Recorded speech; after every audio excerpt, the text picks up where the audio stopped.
Okay, so we finished off talking about how Canada became a country, how they were expanding out west and trying to sign treaties with indigenous groups and bring more people together. We finished off talking about how the benefit of a railway is that it allows more military access.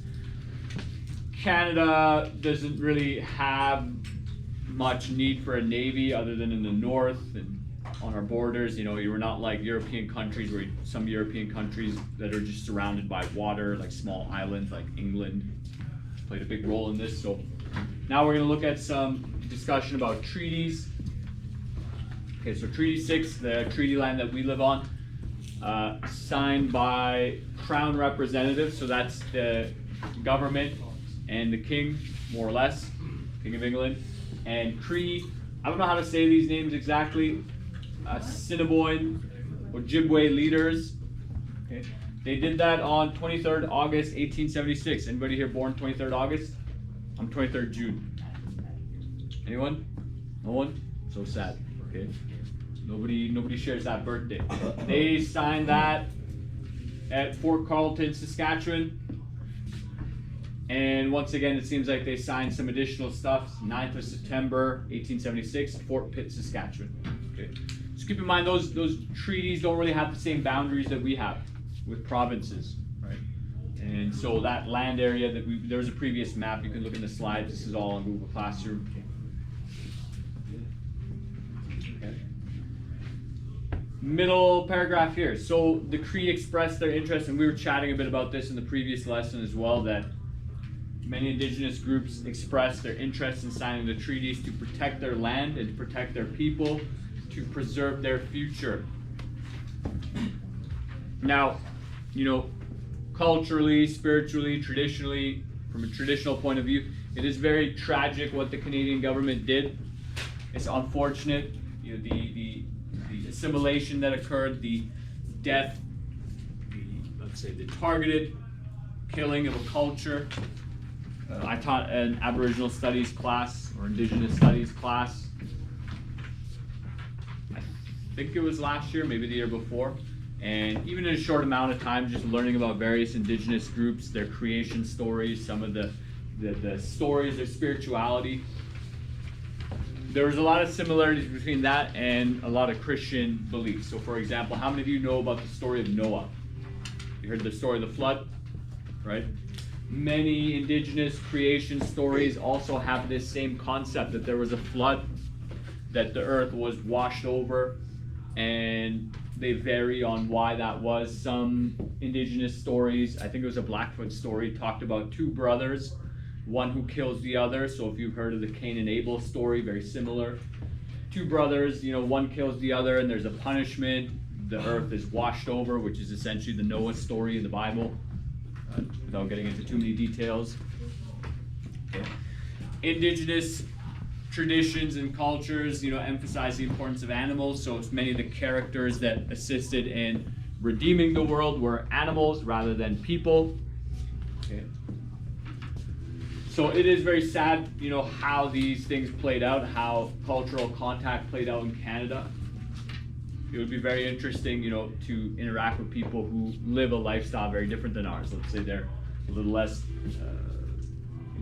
maybe they're still living in their hunter-gatherer societies. There's very few cultures still left on the planet that don't partake in modern technology, that hunt and gather on a daily basis. I don't know about you kids, but I do find them fascinating. Okay. Anyways. Did we already go over this slide? No. Okay. Anyways, the treaty that was signed with the government and the Cree nations, eventually when the government wanted to get onto that land, the agreement that was promised would continue as long as the sun shines and the yonder river flows, okay? So that essentially just means until the end of time. Not a good agreement, in my personal opinion. It's like, hey, till the sun blows up, as long as the Canadian government exists, this treaty will exist. I think that that's a bad premise to set that up on, but that's what they did. And so some things are still owed. here is some of what Treaty 6 provides. Some annual cash payments. The bold is just emphasized here, but schools established on reserve, so many indigenous peoples did want education for their children. To be educated on learning how to farm, how to grow food, how to homestead, these type of things. How to adapt to this new world that was being thrust upon them. Some rope and ammunition, right? Very useful for hunting, very useful for survival. Question? We only have 3 spots here, but what should we write down? You can write down the bold ones. You can pick whatever sticks out to you, right? So skim through that. Which one do you find more interesting? Personally, I find the bolded ones interesting. Okay, so they want medication as well, and that makes a lot of sense when you look at how many people died due to disease as soon as Europeans showed up, right? That degree of cultural contact where they were exposed to new germs that they were not accustomed to, just wiped them out, right? Some estimates say 90%, so 9 out of every 10 person. Okay, there's like 30 kids in this class, 90% death rate, means 3 of you are still alive afterwards. Kind of like the Hunger Games, man.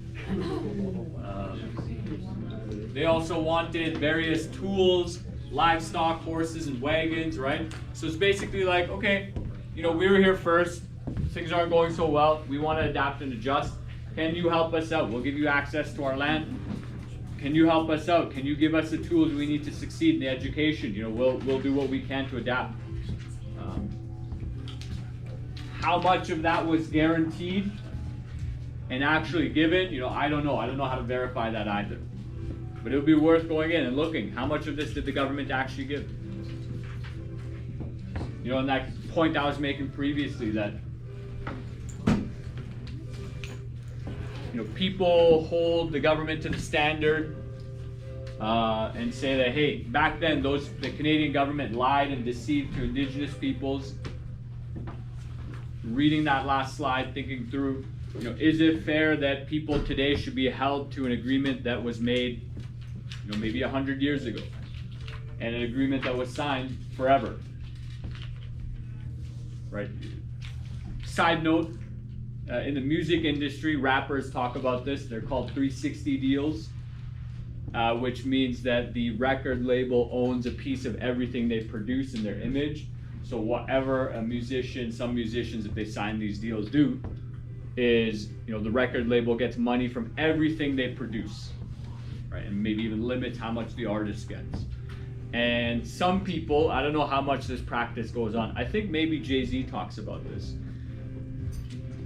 I could be wrong, it could be a different rapper. I know Jay-Z has commented on this in some of his music. Some rappers say that, hey, in the past, like in the 80s, 90s, and 2000s, some of these deals were signed in a manner that the work that the artist produced was not owned by them either.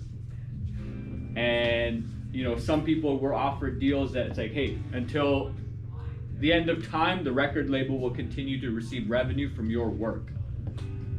And it's a side note, but it's still very relevant to the whole, if you sign a deal with someone that says until the sun shines and the river flows, well, that's until the end of days, because the sun's going to shine for another 4 billion years. River might dry up, but the sun will still shine.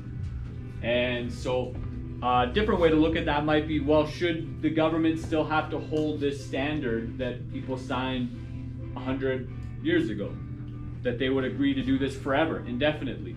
Like, is that fair as well? Right? It's not clear to me. Something to think about.